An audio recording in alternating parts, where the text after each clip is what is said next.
In today's tutorial, we're going to look at how Python can be used to help make decisions within our code. We can see here the idea of a wizard in the role-playing game who has choices to make. Which path should he take and which snake should he face? This is used in lots of role-playing games in a system known as dialogue trees. A dialogue tree is part of a conversation between the player and a non-player character, and depending on the choices that are made, this will lead to different outcomes within the game. We also see decision making used in things like levels. So as a character levels up in a game, they get more abilities, they have more chance of succeeding when they attempt tasks. Also, we can use decisions based on the kind of armor class that a character is wearing. So they will take more damage if they have no armor compared to different levels and strength of armor for protecting them.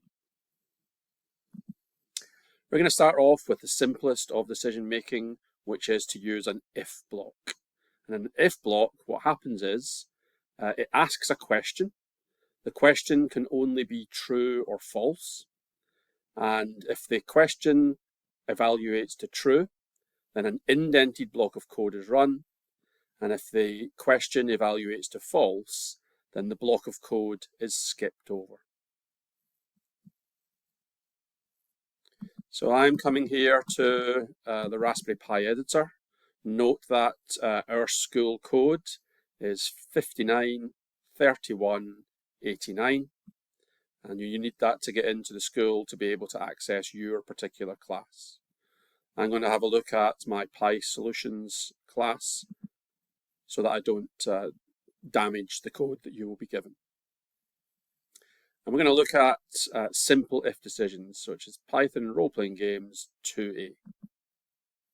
I'm going to view the project code, and I'm going to check out the instructions. So it's talking about if blocks, and I need to test the supplied code. So I run the supplied code. It asks what's my name. I'm going to say Bob. Press enter. And it says the mage code is finished. Now what's happened here? Well, on line 4, it asked me for my name and I typed it in. On line 5, it set a variable called magic user to be false. So the box labeled magic user has the word false inside it. At line 6, it then asks an if block. If magic user. And what this is saying is if magic user is true, do the next line. But we know from line 5 that magic user is false, so it skips over line 7 and goes straight to line 9. And it prints the mage code is finished. So my instructions say change the value of magic user to true on line 5. Now notice, false here starts with a capital F. And when I put in true, if I put in true like this and try to run it, what's my name? Fred. It says name true is not defined. And that's because when we use true and false in Python, we need to use them with a capital letter. If I put true here with a capital T and run the code now, what's my name? Sally. And it says Sally can use spells.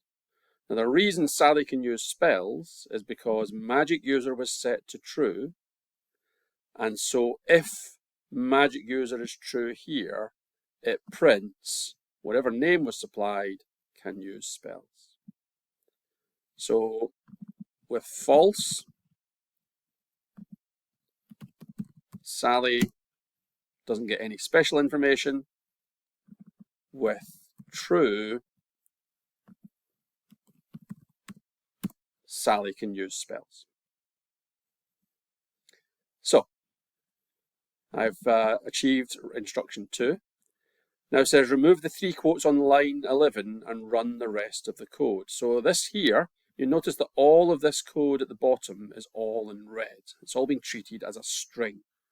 And the reason for that is the triple quote here, which is effectively making all of this code invisible to Python. So if I remove that there, you can see parts of it go black and purple.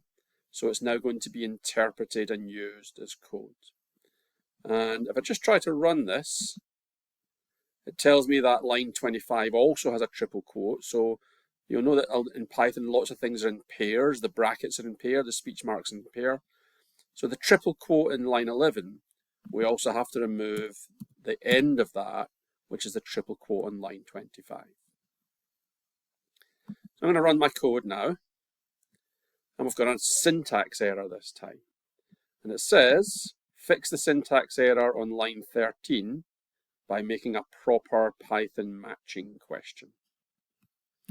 Now, if I go and look at my instructions here, you will see that it's saying, if we're going to use an if-else, which is a bit more complicated than a simple if, this time we have a default value.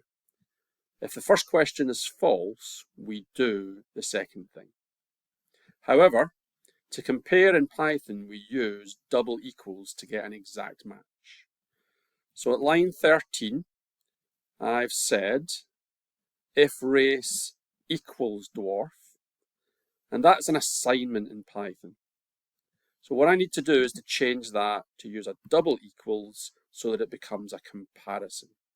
Instead of saying race is going to get dwarf put into the box, I'm saying, does race have dwarf inside the box? So this double equals is how we match to an existing value in Python. So now my code is saying race equals elf. If race matches to dwarf, print name can mine rocks. If it doesn't match to dwarf, every other possibility gets to the else block, and it will print, sorry, only dwarves can mine. So let's try that now. We run, what's your name? And this time we're going to be Fred. Fred can use spells because magic user was true. The mage code is now finished. Okay, sorry Fred, only dwarves can mine. So what has happened here, race has been set to elf at line 12, which is not a dwarf, so it's used the else part and done line 16 rather than line 14. It's now going to ask me for my health points from 0 to 9, and I'm feeling pretty healthy, so I'm going to put 8, and it said Fred is looking healthy. Okay, now when you use decision code, it's really important that you don't just test it once and think it's fine. You should always test it with a variety of possibilities. So you can see that I've got a comment here, change the input to the player's choice. So what happens if I change that to dwarf? I run my codes. What's your name? Jim the dwarf. Jim can use spells. Jim can mine rocks. So now, because Jim is a dwarf, Jim can mine rocks. So the if is true here. It matches to dwarf and does line 14. And then it jumps over and continues on to my health question. Now let's have another look at what's going on here with health. If health is less than 3, it prints you're feeling weak. If health is 0, it prints you've died. Otherwise, it says you're looking healthy. So I'm going to try a low health, maybe something like 2. And it says Jim is feeling weak. Okay, let's try some more changes then. So instead of race as dwarf, I'm going to put race as human. Instead of magic user as true, I'm going to put magic user as false. And I'm going to run my code again. What's my name? This time is going to be Pete. The mage code is finished because magic user is false. Sorry, Pete, only dwarves can mine, so a human can't mine. And his health points is 0 to 9. Okay, I'm going to make Pete dead then. I'm going to put 0 in. Now notice what happened here. Instead of saying Pete is feeling, instead of saying Pete has died, where health is 0, it said Pete is feeling weak. And the problem here is the order in which we've asked these questions. So I'm just going to have a look here. So we're testing this with a range of different possibilities. And then we've got to this bit here and we've found that the health score of 0 isn't doing what we expect. So the reason for this is the order of testing. We're asking, is your health less than 3? And if that's true, and a health of 0 is less than 3, it does line 20. But it then doesn't ask any more questions. It only, this is what we call an else-if ladder. If-elif-else. It asks each question in turn, but if any of them turn out to be true, it does the indented block and then skips the rest of the code. So when we have a health of 0, it asks here, is your health less than 3? Yes, 0 is less than 3. It prints out that you're feeling weak, and then it jumps over the rest of the code. So what we need to do is think about the order in which things are happening. This is called sequencing in programming. If we had an algorithm to eat a banana, which said pick up the banana, eat the banana, and then peel the banana, we would have a rather nasty taste of banana skin rather than the delicious insides. We need to do things in the right order in order for the code to work the way we expect. So what we need to do is to swap the order of these questions so that they ask them in a sensible sequence rather than out of sequence. So if I go back to my code now, I need to use if health is less than 0, print name has died. So I'm going to move that code up to here. And then it's elif, let me just highlight that, elif health is less than 3, then I'm feeling weak. So I ask about dying first, and then I worry about low health. And then the default, else, will take care of all the other health values. So if I run this now, and I'm going to be Linda. Linda is not a magic user. Linda is not a dwarf, she is a human. Her health points are 0, and Linda has died.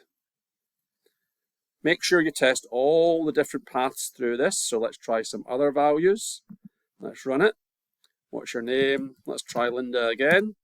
She still can't use magic. She's still a human, so she can't mine. But let's give her 9 for health.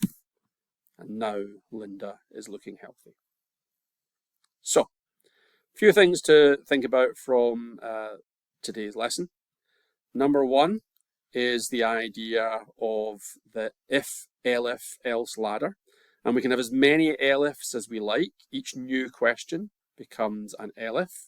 So, for example, I could go back here and I can say in here, elif health matches to 9, which is the maximum, and I can print name has full health.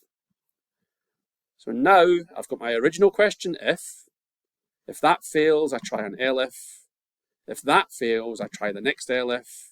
And when I run out of questions, I then have the default for every other answer that's not been put in there. Little quick try of that. What's my name? Sam. Okay, how many health points does Sam have? He's got 9. And Sam has full health. Okay, so making decisions, if, elif, else.